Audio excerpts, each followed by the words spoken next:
and Jews from across Ukraine are here in Kiev to celebrate the story in the book of Esther, when Jews in ancient Persia were saved from extinction. Music and dancing marked the annual celebration, which brings family and friends together for one of the most colorful holidays in the Jewish calendar. A lot has been said in the international media about the supposed threat to Jews in Ukraine since the country's revolution, but Jews here say they have little to fear and much to celebrate.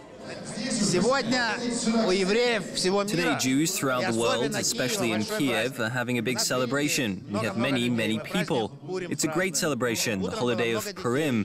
In the morning, there were a lot of children. It was a grand celebration. Today, there are at least 1,000 people. We live in a nice country now. It's very peaceful. Of course, it's a little unusual these days, but there are no fewer people at this Purim celebration than there were last year. Jews performed the traditional reading of the story of Esther from a Megillah scroll, followed by a night of singing and partying. Attendees said that even though Russia's incursion into Ukraine's Crimean Peninsula has raised the threat of armed conflict, they're standing by Ukrainians in the struggle for freedom.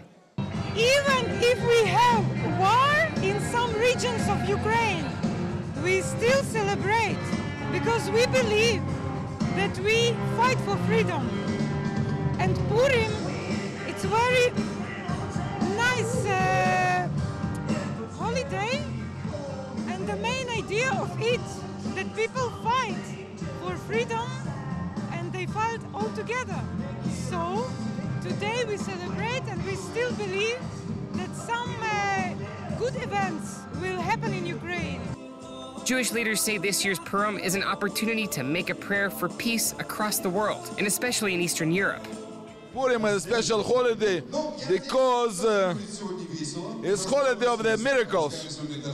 And today, in Purim, we have a special referendum of the Crimea. But we are Jewish people, we pray that all things will be without blood, with the shalom, with the peace. One of the most well-known Purim traditions is to dress up in costume. Some are takes on characters from the biblical stories, while others are simply a bit of imagination. Whatever the look, the mood was festive, and Jews were hopeful for unity and a brighter future.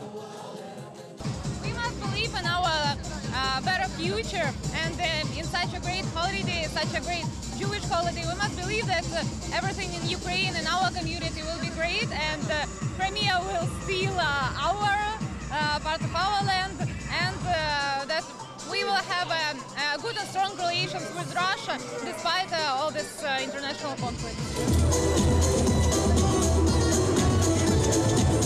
As Jews here in Ukraine and across the world mark Purim with feasts and colorful celebrations, this year they're also making a prayer for peace. For JN1, I'm Chris Collison in Kiev.